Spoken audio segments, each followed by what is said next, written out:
At my wife's last prenatal appointment, the physician started shaking as he studied the sonogram. He took me aside. "Leave this hospital immediately and file for divorce. What do you mean? There's no time to explain. You'll understand once you see this." After seeing what was on the monitor, I never went home again. I had built my life brick by brick, a multi-million-dollar business, a beautiful home, and a family I cherished. But in one shocking moment, an ultrasound revealed a betrayal so deep, so calculated, it threatened to shatter everything. My wife was pregnant, and the baby wasn't mine. Can you imagine the gut punch of that kind of truth? My name is Jared, and at 38, I was living the American dream. I owned the most successful construction company in Cedar Falls, employing over 200 people, building projects across 3 states. My hands were calloused, my mind was sharp, and I clawed my way up from nothing to become a millionaire contractor. 15 years ago, I married Angela. She was a catch of Cedar Falls, blonde, ambitious, from a family with old money that had long since dried up. The Moody name still carried weight, but their bank accounts? Empty for a generation. To outsiders, our marriage seemed perfect. Angela played the role of the successful businessman's wife flawlessly, organizing charity events, maintaining our sprawling estate on Maple Ridge. But I noticed the changes over the years. The coldness that crept into her touch, the way she'd disappear for hours without explanation, the expensive purchases that didn't match any occasion. Our son, Trevor, was 14 and the absolute light of my life. He'd inherited my work ethic and his mother's intelligence, excelling in both academics and sports. I coached his baseball team. We spent every weekend working on projects in the garage, a tradition Angela had long since stopped participating in. Then came the pregnancy. It was a complete surprise. After 14 years of marriage and multiple miscarriages, we assumed Trevor would be our only child. Angela's announcement 6 months ago had been met with mixed emotions. I was thrilled, overjoyed. But Angela, she seemed distant, anxious. Dr. Edmund Harrington, our family physician for over a decade, was a man in his 60s with kind eyes and graying temples. He delivered many babies in Cedar Falls and was known for his gentle bedside manner. He'd been monitoring Angela's pregnancy closely, given her history and age. As I sat in the waiting room, I couldn't shake the feeling that this pregnancy felt different. When she carried Trevor, she'd been glowing, excited about every milestone. This time, she seemed burdened, often staring off into space with a worried expression she claimed was just hormonal anxiety. Chuck Lake, my business partner and best friend since high school, noticed the changes too. Chuck managed the financial side of Atkinson Construction, while I handled operations. He'd mentioned seeing Angela around town at odd hours, always checking her phone with a secretive smile that didn't quite reach her eyes. "Something's not right with her, man," Chuck had said just last week over our usual Friday beer. Sarah saw her at the coffee shop on Main Street, deep in conversation with some guy she didn't recognize. When Sarah waved, Angela practically jumped out her skin. I dismissed it then, but the seed of doubt had been planted. Angela's behavior had become increasingly erratic. Coming home late from shopping trips with no bags, taking phone calls in private, showing little interest in preparing for the baby's arrival.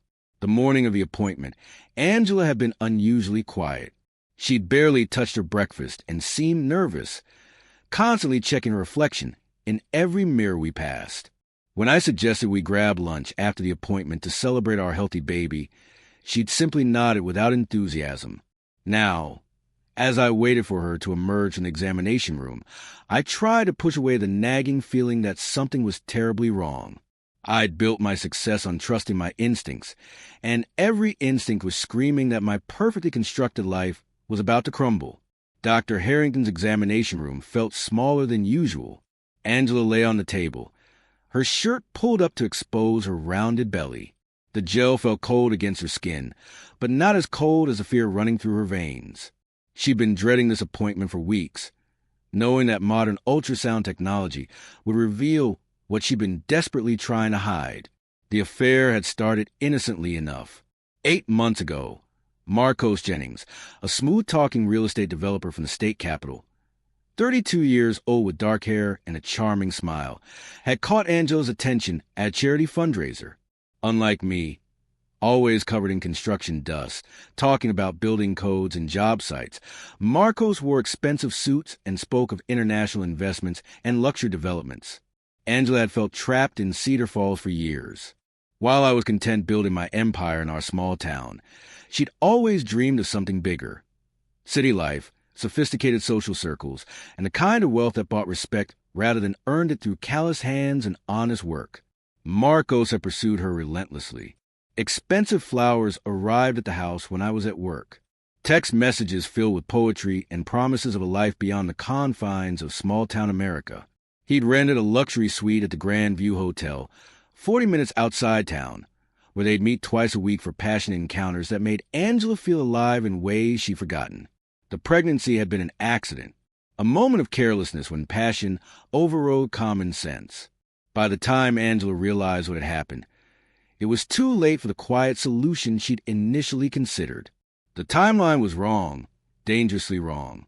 She'd been with Marcos 3 weeks before the last time she'd been intimate with me.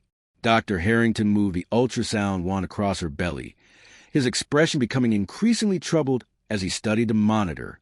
Angela couldn't see the screen from her position, but she watched his face carefully, noting the way his eyebrows furrowed and his lips pressed into a thin line. "Is everything all right?" she asked, trying to keep her voice steady. The doctor didn't answer immediately. He was calculating dates in his head, cross-referencing the baby's development with the conception timeline Angela had provided months ago. The measurements were off, significantly off. This baby was conceived at least 3 weeks earlier than Angela had claimed. In his 40 years of practice, Dr. Harrington had seen this situation before. The awkward silences, the nervous wives, the trusting husbands sitting in waiting rooms with excited smiles. But he'd never had to deal with a case involving people he'd known for decades. People whose lives would be shattered by what the ultrasound revealed.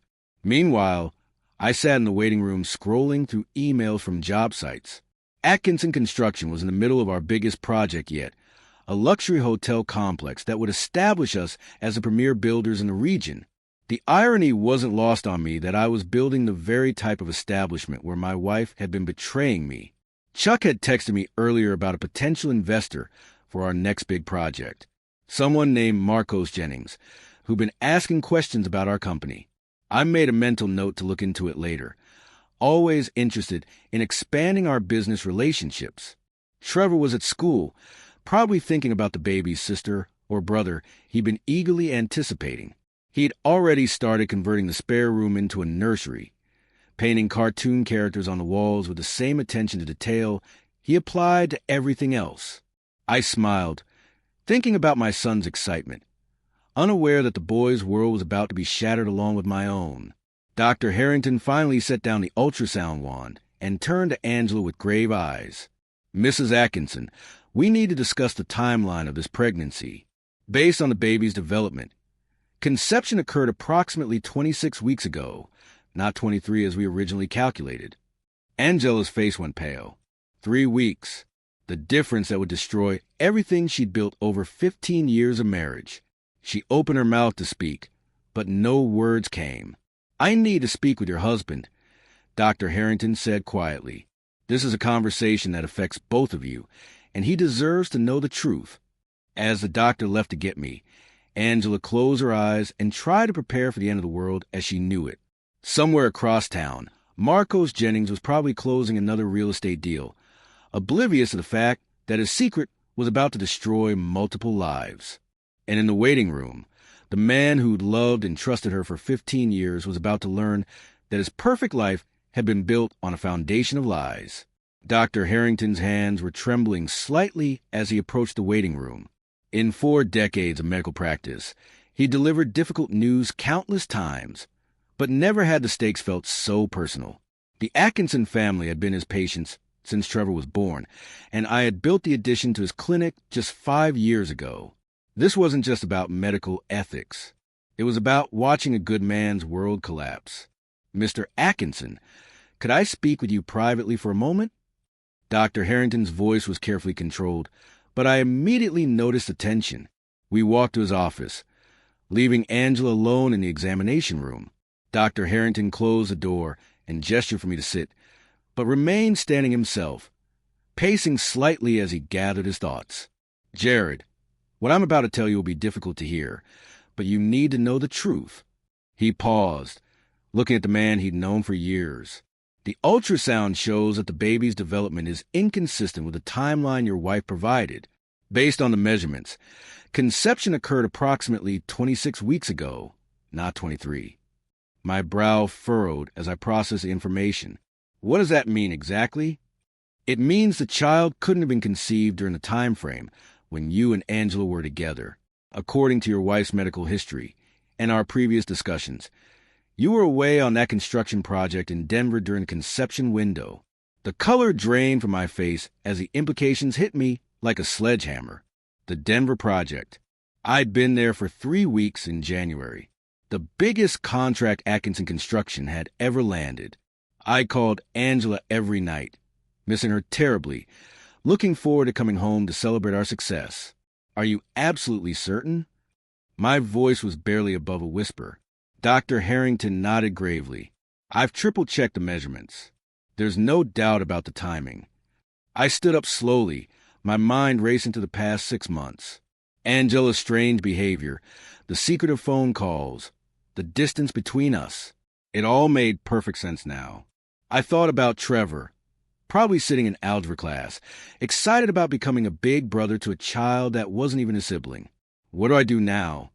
I asked, more to myself than to the doctor. "That's not for me to say," Dr. Harrington replied. "But, Jared, you're a good man. You deserve better than this. Whatever you decide to do, you need to protect yourself and Trevor." As we walked back toward the examination room, Dr. Harrington's advice echoed in my ears. "Leave this hospital now and file for divorce." The words had come out before he could stop them, spoken from the heart of a man who'd watched too many good people suffer from betrayal. But Jared Atkinson was not a man who made rash decisions. As we approached the door, I was already calculating, planning. Angela was still lying on the examination table, staring at the ceiling with tears in her eyes. She knew. She'd known all along. "Show me," I said to Dr. Harrington.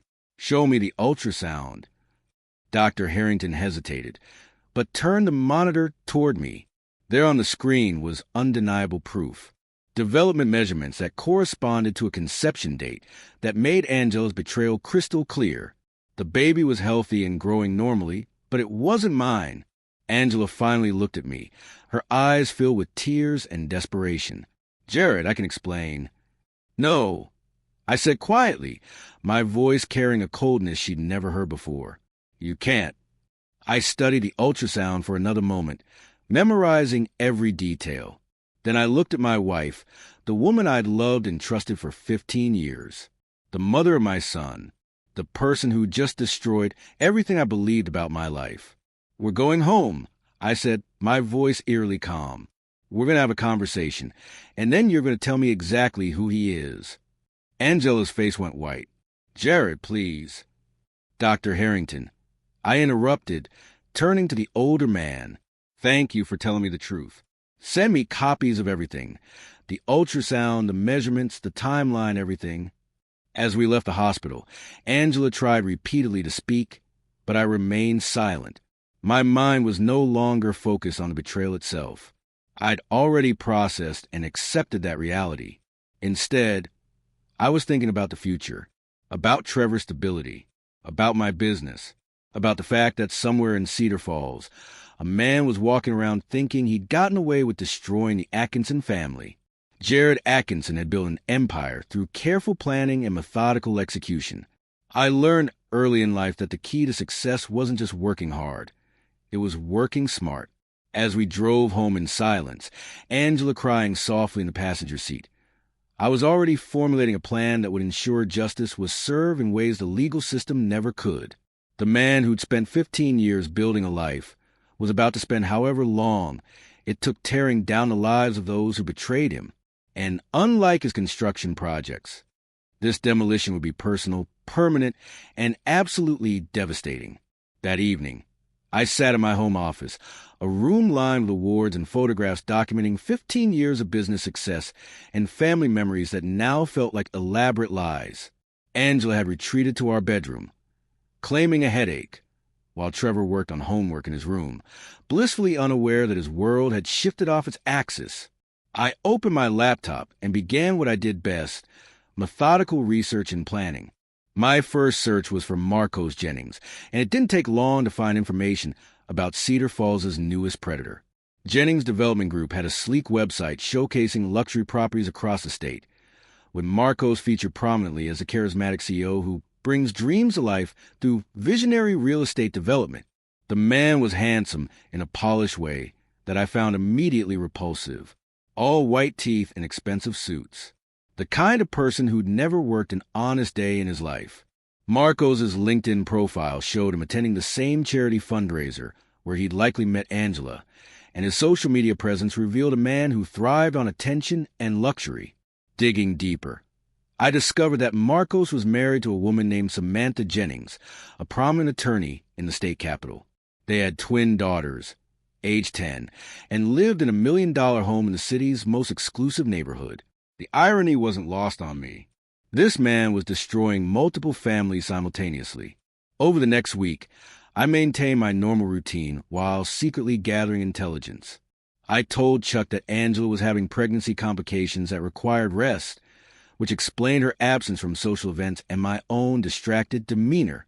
Chuck, ever loyal, handled extra responsibilities without question. I hired a private investigator named Paul Hines, a former police detective who specialized in infidelity cases. Paul was discreet and thorough, exactly what I needed. Within 3 days, Paul had documented Angela and Marcos' weekly meetings at the Grandview Hotel, complete with photographs and timestamps that painted a picture of calculated deception. The evidence was damning. Angela had been using money from our joint account to pay for the hotel room. She told me she was shopping or visiting her sister Muriel in the next town over, but instead was 40 minutes away in a luxury suite, playing house with a man who was lying to his own family just as thoroughly. But I wanted more than just evidence of the affair. I wanted to understand the full scope of the betrayal and ensure my response would be comprehensive and permanent. Through Paul's investigation, I learned that Marcos had been planning to leave his wife and move Angela to the state capitol, where they'd start fresh with their child and Angela's settlement from the divorce. The plan revealed Angela's complete betrayal. She hadn't just been unfaithful. She'd been planning to destroy our family and take half of everything I'd built to fund her new life with another man's child. The depth of the deception was staggering. Trevor remained oblivious, excitedly planning for his new sibling and working on the nursery. Watching his son's innocent enthusiasm was torture for me, but also strengthened my resolve. Trevor deserved better than a mother who could lie so thoroughly and a stepfather who was equally dishonest. During this week of investigation, Angela grew increasingly nervous. She could sense my emotional distance, but seemed to believe she could maintain the charade. She even had the audacity to ask me about paint colors from the nursery, playing the role of devoted wife while continuing to meet Marcos twice weekly. My respect for my wife evaporated completely as I watched her perform this elaborate deception. The woman I loved was revealed to be a skilled manipulator who could look me in the eyes and lie without hesitation. It was a side of Angela I'd never seen, and it disgusted me more than the affair itself. On Friday evening, exactly 1 week after the ultrasound revelation, I made my decision. I would not confront Angela yet. That would only force her and Marcos to become more careful or flee. Instead, I would execute a plan that would expose their betrayal publicly while ensuring they face consequences far beyond a simple divorce settlement. As I sat in my office reviewing Paul's latest report, I felt something I hadn't experienced since building my first house. The satisfaction of a perfectly planned project about to come to fruition. Angela and Marcos had made the mistake of underestimating a man who'd built an empire through patience, intelligence, and unwavering determination. They were about to learn that Jared Atkinson was not the simple, small-town contractor they'd assumed he was. He was a man with resources, connections, and most importantly, the ruthless focus to ensure that those who betrayed him would regret it for the rest of their lives. The hunting season was about to begin, and Jared Atkinson had never missed his target. 2 weeks after the ultrasound revelation, I was ready to spring my trap. I'd spent every moment planning meticulously, using the same attention to detail that had made Atkinson Construction the most successful building company in the region. But this time, instead of creating something, I was preparing to systematically destroy the lives of those who betrayed me. The key to my plan was information Paul Hines had uncovered about Marcos' business practices. Jennings Development Group was heavily leveraged, with several projects dependent on continued investor confidence. More importantly, Marcos had been cutting corners on environmental regulations and safety standards, violations that could result in criminal charges if properly documented and reported. My first move was strategic and seemingly innocent. I arranged a business meeting with Marcos under the pretense of discussing a potential partnership. Atkinson Construction's reputation in the region made them an attractive partner for any developer, and Marcos eagerly agreed to meet. We met at the Cedar Falls Country Club, a place where I held considerable influence as a founding member. Marcos arrived in his BMW, dressed in an expensive suit that probably cost more than most people made in a month. The man exuded arrogance, clearly believing he was about to close a lucrative deal with a simple small-town contractor. "Jared, I've heard incredible things about your company," Marcos said, extending his hand with a practiced smile. "I think we could do great things together." I shook his hand, noting the soft palm that had never held a hammer or earned an honest callus. "I'm always interested in working with ambitious developers.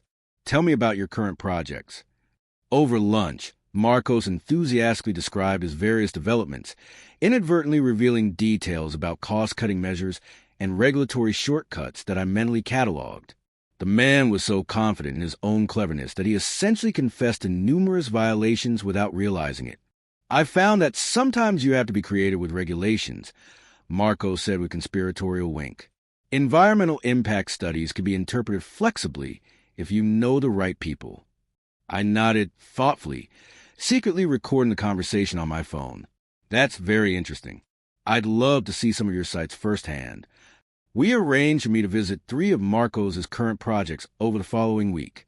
What Marcos didn't know was that I was documenting everything: safety violations, environmental damage, building code violations, and evidence of bribery. Each site visit provided more ammunition for the eventual legal destruction of Jennings Development Group.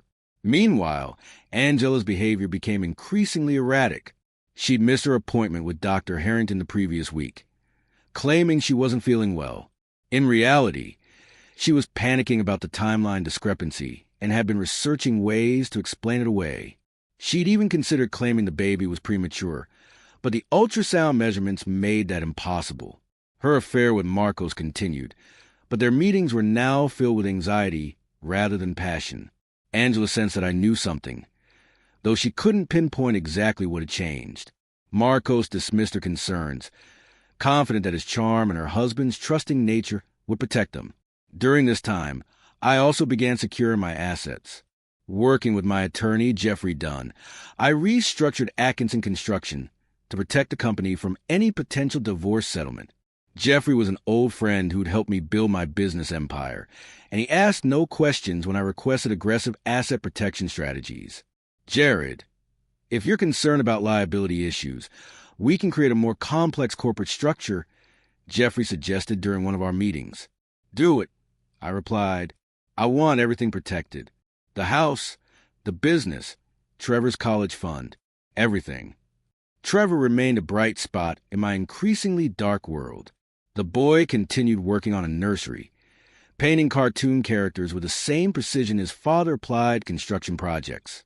Watching his son's innocent excitement was both heartbreaking and motivating for me.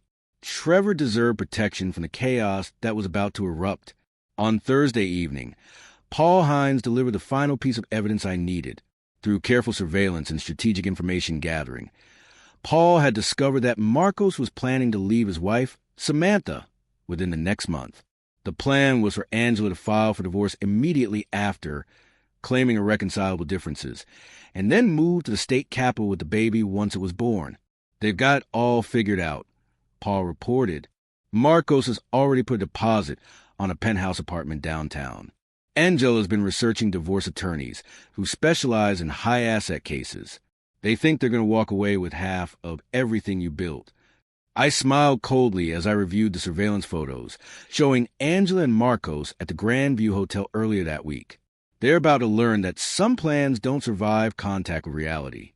That night, as Angela slept beside me, I finalized my strategy. I would reveal my knowledge of the affair in a way that would maximize damage to both betrayers while protecting myself and Trevor. The timing would be crucial. I needed to coordinate multiple moving parts to ensure neither Angela nor Marcos could escape the consequences of their actions. Phase 1 had been intelligence gathering. Phase 2 had been evidence collection and asset protection. Phase 3, which would begin the following Monday, was total war, and Jared Atkinson had never lost a war he'd chosen to fight. Monday morning arrived with unseasonable warmth for October, as if the universe itself was conspiring to make this the perfect day for destruction. I woke before dawn, as I had every morning for the past 3 weeks. But today felt different. Today, the planning phase ended and the execution phase began. At 7 a.m., I contacted the State Environmental Protection Agency and reported the violations I'd documented at Marcos' construction sites. The evidence was comprehensive. Photographs, recorded conversations, and documentation of illegal dumping and safety violations that put both workers and the public at risk. My second call was to the Internal Revenue Service. Marcos had been bragging about tax strategies that cross the line into fraud, and I had carefully documented every detail. The IRS took such reports seriously, especially when accompanied by substantial evidence. The third call was to Samantha Jennings, Marcos' unsuspecting wife. I had debated this decision, but ultimately decided she deserved to know the truth about her husband's double life. Mrs. Jennings, my name is Jared Atkinson. I have information about your husband that you need to know. Could we meet for coffee this morning? Samantha's voice was cautious but curious. I'm not sure what this is about, Mr. Atkinson. Your husband is having an affair with my wife, and they're planning to leave their families. I have extensive documentation, and I thought you should see it before making any decisions about your future. The silence on the other end lasted nearly 30 seconds before Samantha spoke again. What kind of documentation? We arranged to meet at a coffee shop near Samantha's law office. I brought copies of everything: surveillance photos, hotel receipts, text messages that Paul had obtained through various means, and the ultrasound that proved Angela was carrying Marcos' child. Samantha Jennings was an impressive woman, intelligent, composed, and clearly devastated by the evidence, but determined to handle the situation professionally. As a family law attorney, she understood the implications immediately. "This is comprehensive," she said, reviewing the documents. "You've essentially built an airtight case against both of them." "That was the intention," I replied. "Your husband has been planning to leave you for my wife. They think they're going to take half of everything I've built to fund their new life together." Samantha's eyes hardened. "Not if I file first. Marcos doesn't know that I've been documenting his suspicious behavior for months. Combined with your evidence." They spent the next hour coordinating their strategies. Samantha would file for divorce that afternoon, seeking full custody of their daughters and requesting forensic accounting of all Marcos' business dealings. Her legal connections would ensure the process moved quickly and aggressively. Meanwhile, Angela was at Dr. Harrington's office for a rescheduled appointment. She couldn't avoid it any longer. The doctor had insisted on seeing her after she'd missed the previous week's visit. She sat nervously in the waiting room, unaware that her world was already beginning to collapse around her. At noon, I returned home to find Angela in the kitchen preparing lunch with nervous energy. She looked up as I entered, attempting a smile that didn't reach her eyes. "How was your morning?" she asked, her voice artificially bright. "Productive," I replied, setting my briefcase on the counter. "We need to talk." Something in my tone made Angela freeze. She'd been dreading this conversation for weeks, but had hoped she could maintain the charade until the baby was born and she could execute her escape plan with Marcos. "What about?" she asked, though she already knew. I opened my briefcase and removed a manila folder. I spread its contents across the kitchen table: surveillance photos, hotel receipts, ultrasound images, and documented evidence of Angela's affair. The evidence was overwhelming and undeniable. Angela's face went white as she stared at the photographs of herself and Marcos at the Grand View Hotel. "Jared, I can explain." "No," I said quietly. "You can't, because there is no explanation that justifies what you've done to our family." I sat down across from her, my voice remaining calm and controlled. "I know about Marcos Jennings. I know about your weekly meetings at the Grandview Hotel. I know that the baby you're carrying is his, not mine, and I know about your plan to divorce me and move to the state capital with my money." Angela began crying, but I felt no sympathy. The woman sitting across from me was a stranger who'd systematically destroyed 15 years of marriage and trust. "I also know," I continued, "that you've been planning this for months. The hotel receipts go back to January, when I was in Denver closing the biggest deal of my career. While I was working 18-hour days to secure our future, you were planning to destroy it." "Jared, please." Angela sobbed. "It's not what you think." "It's exactly what I think," I replied. "But here's what you don't know.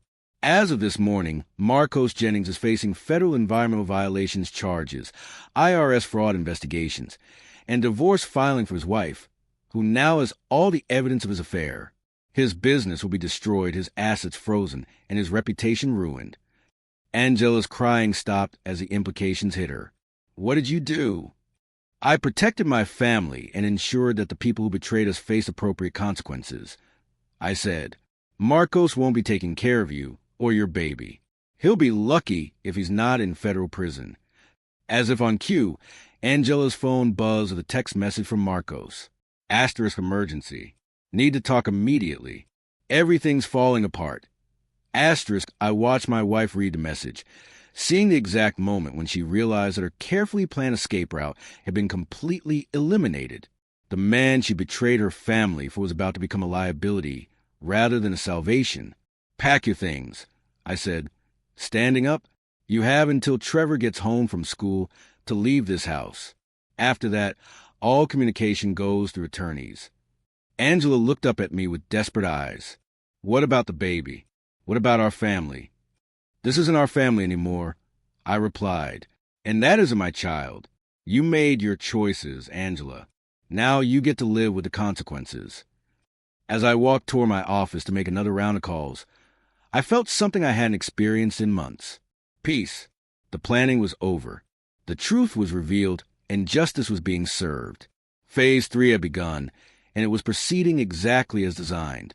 Within 24 hours of my revelation, the carefully constructed lies that had held Angela and Marcos' affair together crumbled like a house built on a foundation of sand.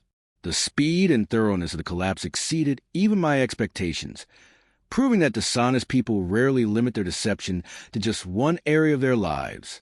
Marcos Jennings received the first blow Tuesday morning when federal agents arrived at his office with search warrants related to the environmental violations I had reported. The agents seized computers, files, and financial records dating back 3 years. By noon, the story had broken in the state capital's business journal with headlines reading, "Developer faces federal environmental charges." The second blow came that afternoon when Samantha Jennings filed for divorce, accompanied by a motion for emergency asset freezing based on evidence of marital infidelity and financial irregularities. Her filing included my surveillance evidence and additional documentation she'd gathered independently, painting a picture of a man who'd systematically deceived both his family and his business partners. Angela, meanwhile, had spent Monday night at a hotel, calling Marcos repeatedly as she watched their perfect plan disintegrate. When she finally reached him Tuesday evening, the man who promised her a life of luxury and sophistication was barely holding himself together. "Everything's ruined," Marcos said, his voice lacking its usual confidence. "The Fed seized everything. Samantha's frozen all our accounts. My investors are backing out. I don't know how this happened so fast." "Jared happened," Angela replied bitterly. "He knew everything. He's been planning this for weeks." "What do you mean he knew everything?" Angela explained the ultrasound revelation and my methodical investigation. As she spoke, Marcos realized the scope of the trap that had been set for them. The simple contractor he dismissed as an easy mark had orchestrated their destruction with a precision that would have impressed a military strategist. "We need to figure this out," Marco said, but his voice lacked conviction. "Maybe we can—" "There is no we anymore," Angela interrupted. "You're about to lose everything, and I'm pregnant with your child. How exactly are you going to take care of us now?" The conversation ended with Marcos hanging up, leaving Angela alone in a hotel room, surrounded by the wreckage of her choices. The man she betrayed her family for had revealed himself to be exactly what I had always been, but in reverse. Where I was reliable, Marcos was weak. Where I was principled, Marcos was selfish. Where I fought for my family, Marcos abandoned his responsibilities at the first sign of trouble. Wednesday brought more devastating news for both betrayers. The IRS announced a full audit of Jennings' development group with potential criminal charges pending. 3 major investors pulled out of Marcos' projects, citing reputational concerns. His business lawyer informed him that the company would likely be forced into bankruptcy within 60 days. For Angela, the reality of her situation became increasingly clear. Her sister Muriel refused to let her stay at her house, disgusted by Angela's betrayal of me and Trevor. Her parents, the once proud Moody family, were mortified by the scandal and offered only cold disapproval rather than support. Chuck Lake, meanwhile, proved his loyalty to me by ensuring that word of Angela's affair spread through Cedar Falls' tight-knit business community with surgical precision. By Wednesday evening, everyone who mattered knew exactly what had happened and where the blame lay. Public opinion was overwhelmingly supportive of me and contemptuous of Angela's betrayal. Trevor handled the news with the same maturity he applied to everything else, though I could see the pain in his eyes. "His mom ever coming home?" the boy asked Wednesday night as we worked on a new project in the garage, building a bookshelf for Trevor's room to replace the nursery decorations he'd removed himself. "No," I replied honestly, "but we're going to be fine.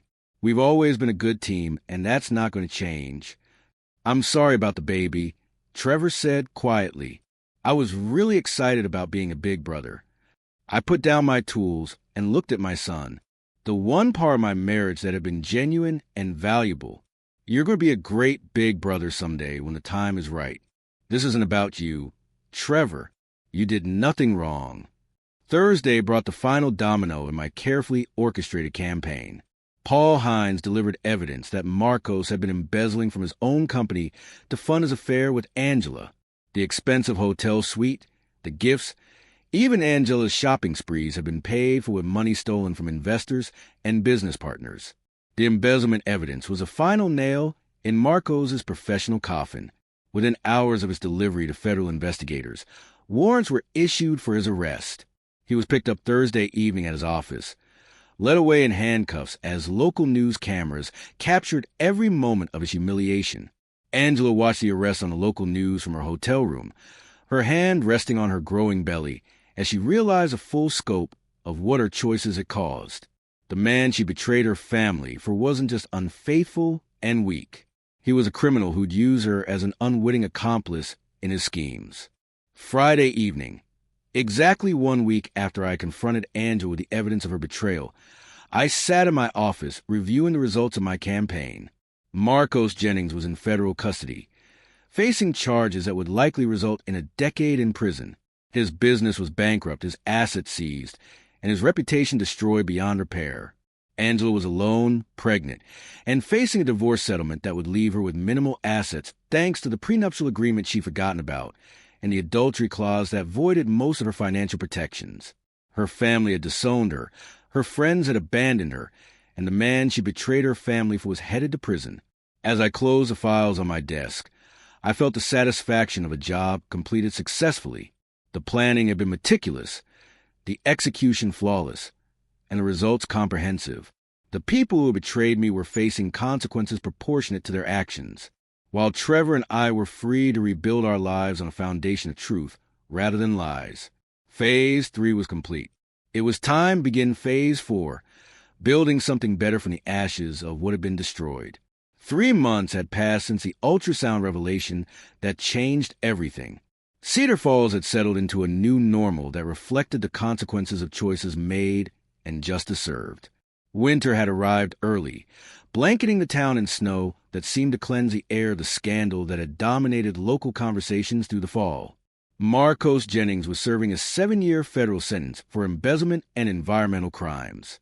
The prosecution had been swift and merciless, with the evidence I provided forming the backbone of the case that left no room for plea bargaining.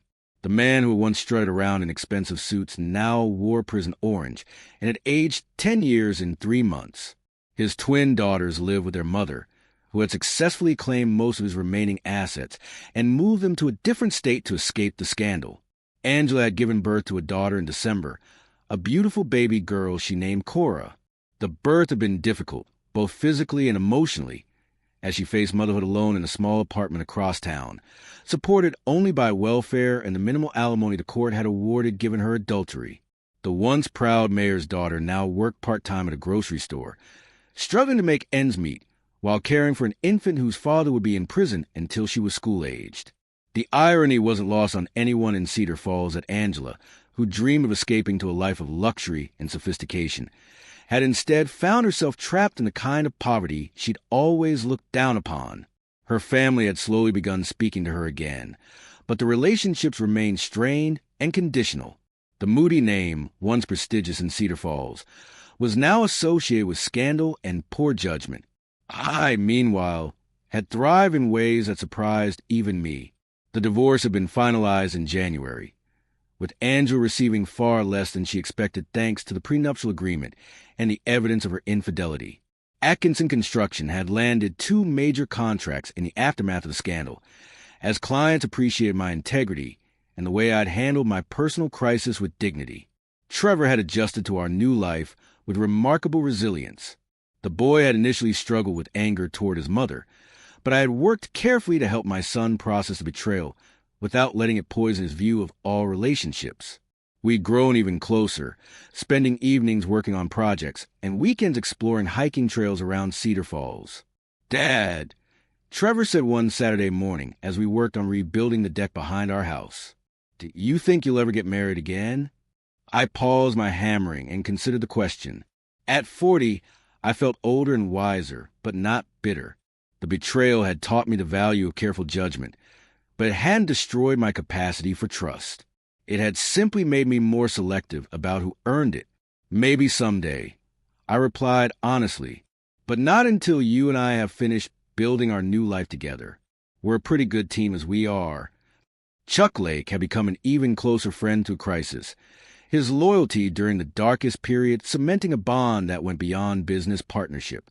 His wife, Sarah, had taken on something of a protective role toward Trevor, ensuring the boy felt supported by our broader community, even as his nuclear family had been shattered. The reconstruction of my personal life paralleled my approach to construction projects, methodical, patient, and built to last. I joined the school board, becoming an advocate for programs that supported children from broken homes. I'd started a scholarship fund in Trevor's name, helping local students afford trade school or college. Dr. Harrington had retired in December, selling his practice to a younger physician, but remaining in Cedar Falls. He occasionally joined me for coffee, and our conversations often touched on the ethical challenges of truth-telling and the unexpected ways that honesty could lead to justice. "You did the right thing," the old doctor had said during one of our conversations. "It took courage to tell you the truth, but it would have been worse for everyone if I'd stayed silent." Including Angela, I had replied, living a lie was destroying her, even if she couldn't see it. The truth gave her a chance to face reality and maybe become a better person. By spring, Angela had indeed begun showing signs of personal growth, though it came at a tremendous cost. She worked hard at her job, cared devotedly for Cora, and had begun attending counseling sessions to understand how she made such destructive choices. She occasionally saw me around town. Cedar Falls was too small to avoid each other completely, but our interactions were brief and polite. The anger had faded, replaced by something closer to pity on my part and regret on hers. We both moved beyond the hatred and hurt to a place where we could coexist peacefully while living entirely separate lives. Trevor had asked to meet his half-sister, and after careful consideration, I had arranged supervised visits. The boy was curious about Cora, but clear that Angela's choices had consequences that affected their relationship permanently. He was polite but distant during visits, protective of his loyalty to his father, while maintaining basic human decency toward his mother. As spring turned to summer, I reflected on a year that had changed everything. The betrayal that had initially felt like the end of the world, but it had actually been the end of a lie that had been slowly poisoning my life for years. The truth had been devastating, but ultimately liberating, allowing me to build something authentic and lasting. Standing on my rebuilt deck one evening, watching Trevor practice baseball in the backyard, I felt something I hadn't experienced in years. Complete contentment with my life, as it actually was rather than as I'd imagined it to be. The foundation was solid now, built on truth, integrity, and the unbreakable bond between a father and son who'd survived the worst together and emerged stronger. 2 years after the ultrasound that revealed the truth, Cedar Falls had fully absorbed the lessons of the Angela Atkinson scandal, and the town had moved on with the collective wisdom that comes from witnessing justice served comprehensively and fairly. The story becomes something of a local legend, a cautionary tale about the consequences of betrayal and the rewards of integrity. Marcos Jennings remained in federal prison, with 5 years left on his sentence. Reports from his ex-wife Samantha indicated that he'd become a model prisoner, finally facing the reality of his actions and their consequences. His daughters were thriving under their mother's care, having moved across the country, where they could build new lives free from their father's legacy of dishonesty. Angela had continued her slow journey toward redemption, though it remained a difficult path marked by the consequences of her choices. She'd been promoted to assistant manager at the grocery store, a modest achievement that represented genuine progress in rebuilding her life. Cora was a healthy, happy 2-year-old who brought moments of joy to Angela's otherwise challenging existence. The relationship between Angela and Trevor had evolved into something civil but distant. The boy, now 16 and increasingly mature, visited his mother occasionally, but made it clear that his primary loyalty remained with his father. He'd grown into a young man who embodied my best qualities: integrity, work ethic, and loyalty, while avoiding the bitterness that might have consumed someone who'd experienced such family trauma at a younger age. She made her choices. Trevor had said to his father one evening, as we discussed whether to attend Angela's graduation from a community college business program, "I can respect that she's trying to do better, without forgetting what she put us through." We attended the graduation ceremony, sitting in the back and leaving immediately afterward. Angela had looked across the auditorium and nodded in acknowledgement, understanding that our presence represented a form of closure rather than reconciliation. She was grateful for our witness to her small achievement, even knowing that the damage to their relationship could never be fully repaired. I had found love again, though I'd approached it with the careful deliberation that now characterized all my major decisions. Pearl Downing was a widow who'd moved to Cedar Falls to be closer to her adult children. She was kind, intelligent, and shared my values of honesty and hard work. Our relationship had developed slowly over 18 months, with both of us understanding the importance of building something genuine rather than rushing into commitment. Trevor approved of Pearl, appreciating her respect for his relationship with his father, and her understanding that she wasn't trying to replace his mother, but rather to add something positive to their lives. The three of us had formed a comfortable family unit that honored the past while building toward the future. Atkinson Construction had grown dramatically, expanding into 3 states and employing over 400 people. The company's reputation for integrity had become its greatest asset, with clients specifically seeking us out because of my character.